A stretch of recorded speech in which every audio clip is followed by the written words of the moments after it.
Hi folks, with Tassless today, your pushback channel. Thank you for joining this audio live stream. Please listen to this presentation as you would a radio broadcast. In this essay, I'd like to talk about the issue of bidding and proposing, responding to tenders. And this could be whether it's a government tender or a large multinational or local government or anything like that at all. We're in a situation now where nearly all of the economy is being funneled and channeled through, or work in this sense at least, is being funneled and channeled through an ever declining group of organisations. Again, whether they be NGOs, quangos, or the bigger multinationals and so on. So these are the monopoly, oligopoly, cartel sort of outfits, and then they subcontract work out to smaller organisations, and that could be in the area of goods or services or labour hire or anything like that at all. So the idea of a competitive economy is a broad-based one, where there's economic inclusion through people with the highest degree of capability and ingenuity can contribute. Now, we've got the inverse of that happening all across the Western world now, where capability and ingenuity are increasingly being squeezed out. And what's being squeezed in artificially is DEI, affirmative action, all through the if you like, the controlling mechanisms, again, of monopoly, oligopoly, and so on. So there's a handful of organisations in each area, whether it be pharmaceutical here or financial services there. There's a handful of organisations that control pretty much the whole thing. Now that's all, that's all fine.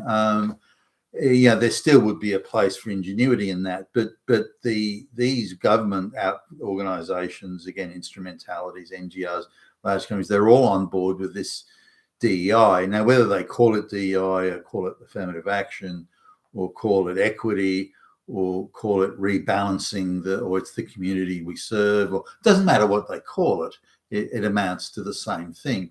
Now, in order to have equity as the big issue of the times, you have to squeeze out capability.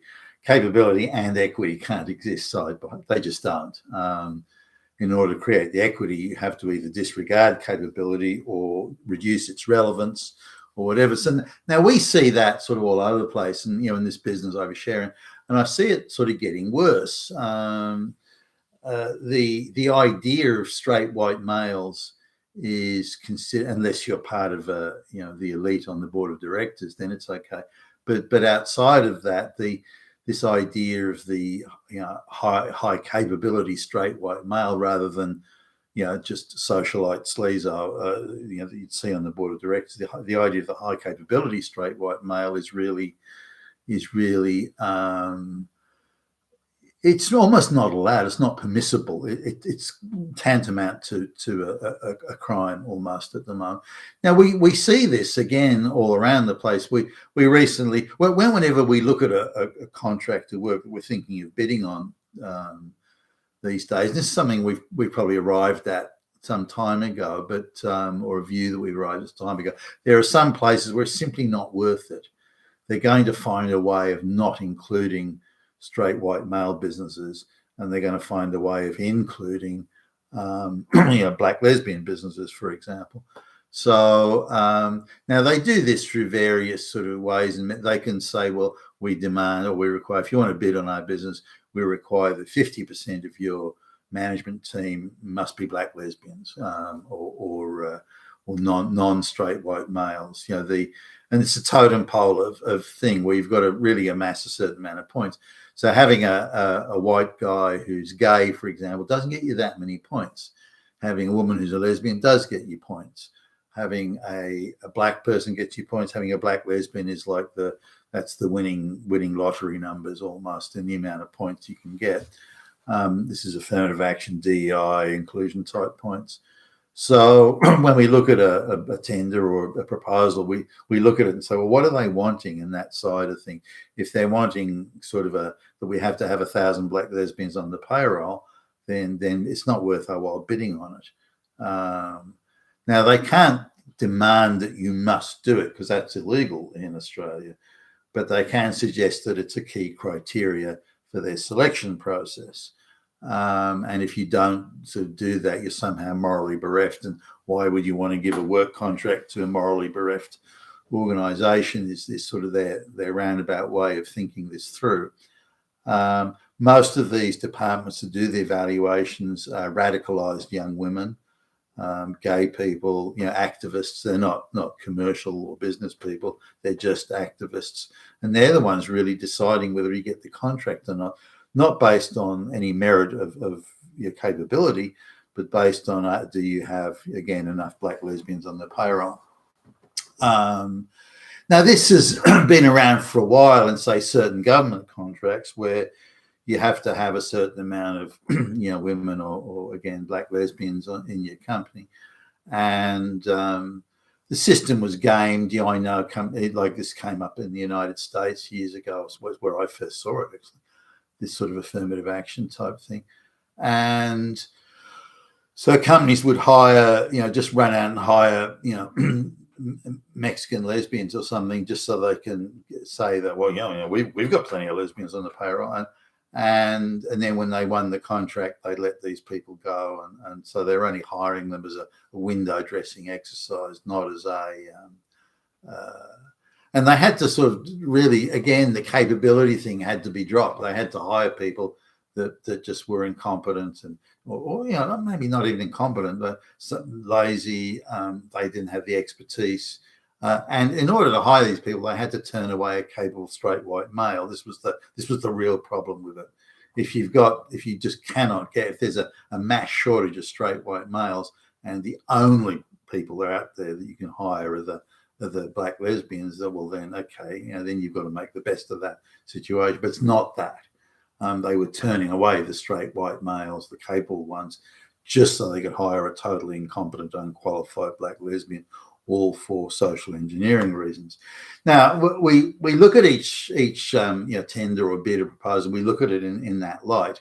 Is it worth our while putting the time into it? If they're going to make these demands, whether the demands are done quietly in background or in the foreground is irrelevant. But are they going to make those requirements? Are they going to judge the quality of our proposal on the basis of how many black lesbians we have? So anyway, we looked at a proposal some months ago now. I didn't want to do it. I thought it'd be a waste of time. But one of my colleagues, the youngest one of my colleagues, decided that he wanted to go for it, and he was all fired up. And so I said, I think you're wasting your time.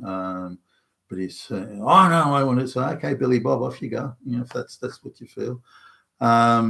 And then I could pretty much guarantee he's wasting his time, and that I was pretty much guarantee that they would award the job based on social engineering and perverted, twisted perceptions of social justice, which indeed they did.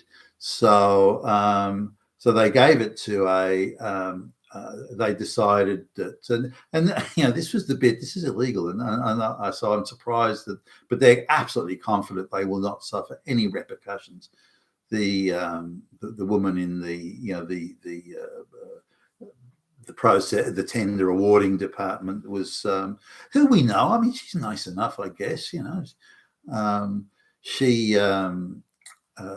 treats us with great suspicion because we're a bunch of straight white males. We're older one too. Like the youngest is 38, and I'm the oldest is 62. So.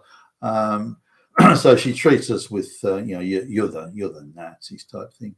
But as long as we're very polite and we crawl to her and brown nose to her, then, she kind of puts up with us. But she was quite open. So we decided this time we wanted to award this contract to a women only, and where there's a majority of black women. So they've gone with this.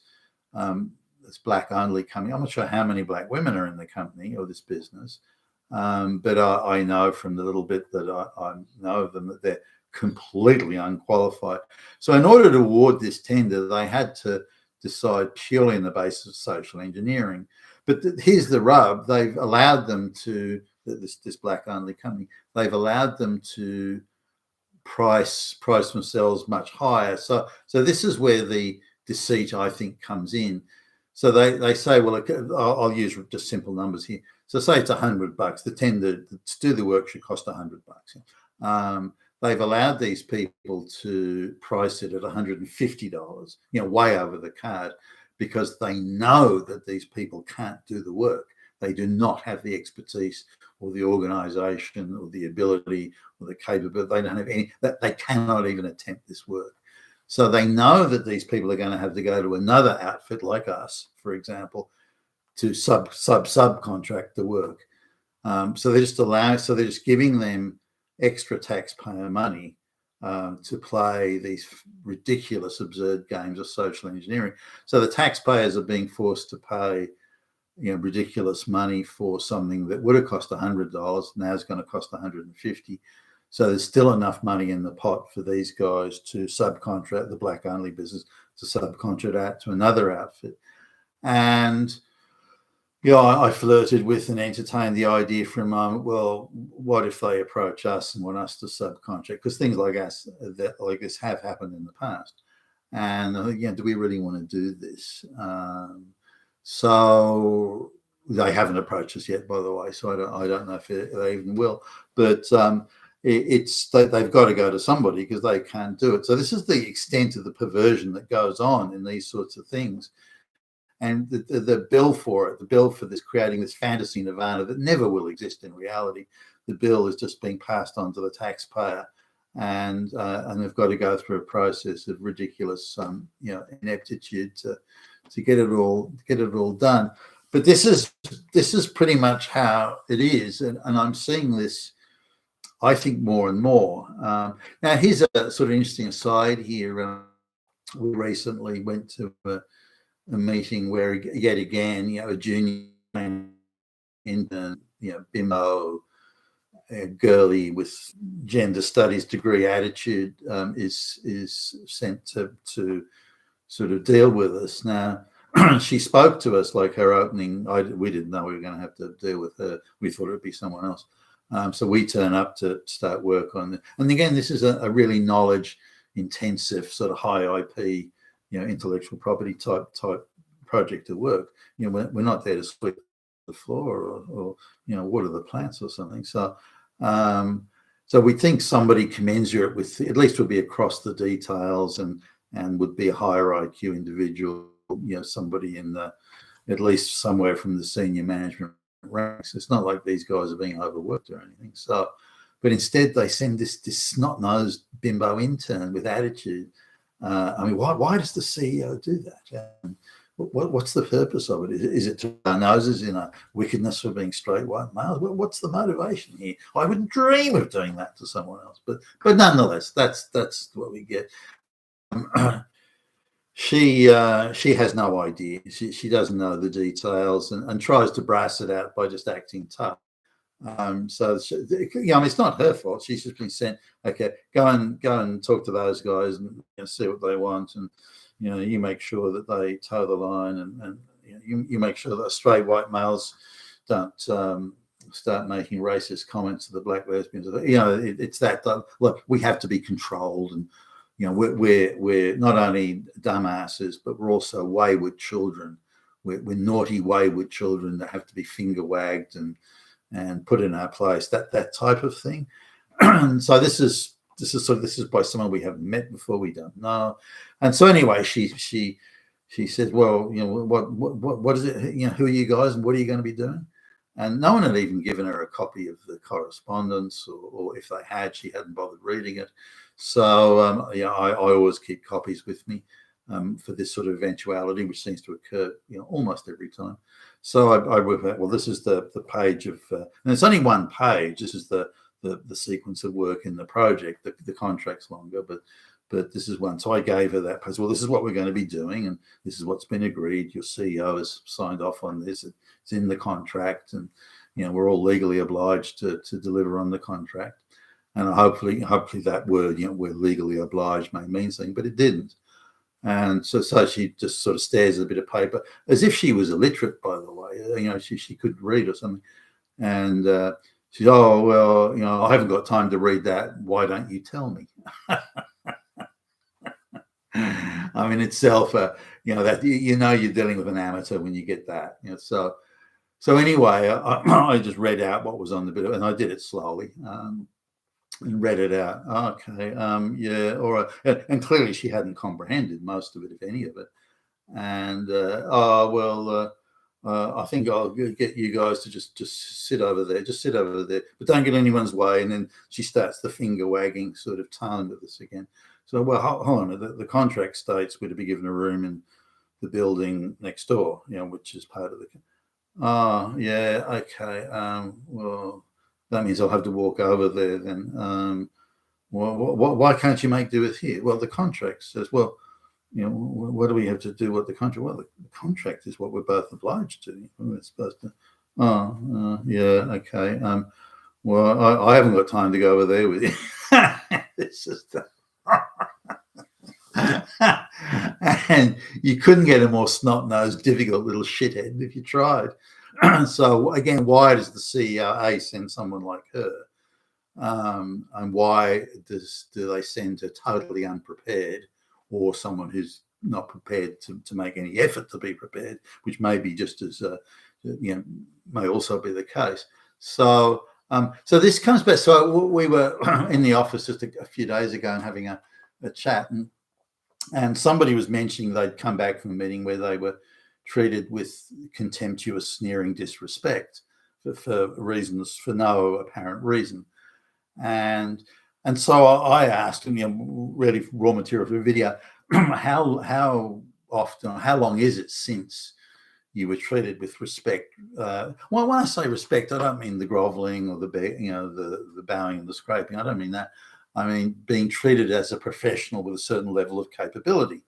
Now, when I meet people, if I meet the civil engineer in charge of the bridge building project, for example, I don't bow and scrape or anything like that, but I respect his capability. He's the guy who has the expertise, the knowledge, the credentials. He's built many bridges all over the place, and he has that capability. So I respect that. I respect his capability. I respect his knowledge and his understanding of the project and the issues around it. Is he a perfect human being? Is he a genius with a 10 million IQ? Well, no. But I respect his capability in this field and in this body of work that he's currently undertaking and involved in. And I respect that. I wouldn't try and second guess him. I wouldn't dare, or even, that's not about daring. I wouldn't dream of treating him as some naughty little wayward child that has to be finger wagged and scolded at every utterance. It wouldn't even cross my mind to do that. I'd be deferential to his capability, and I would see that as how it should be done. Yet, when we were talking about it, we can't remember the last time we were treated with anything remotely a professional respect. I'm talking about here. I mean, I don't have a triple PhD, so I don't expect that type of thing, but professional respect. So treated as, okay, you guys have this capability, you have this knowledge, and you've come in to assist us by delivering this package of work. And again, which is it's not floor sweeping, it's high intellectual property stuff. And we want to cooperate with you and assist you in any way we can to get this work done and completed on time. And so thank you for coming. Tell us, how can we assist you? What can we do to get the project successfully over the line? But we don't get that, and haven't had that for years.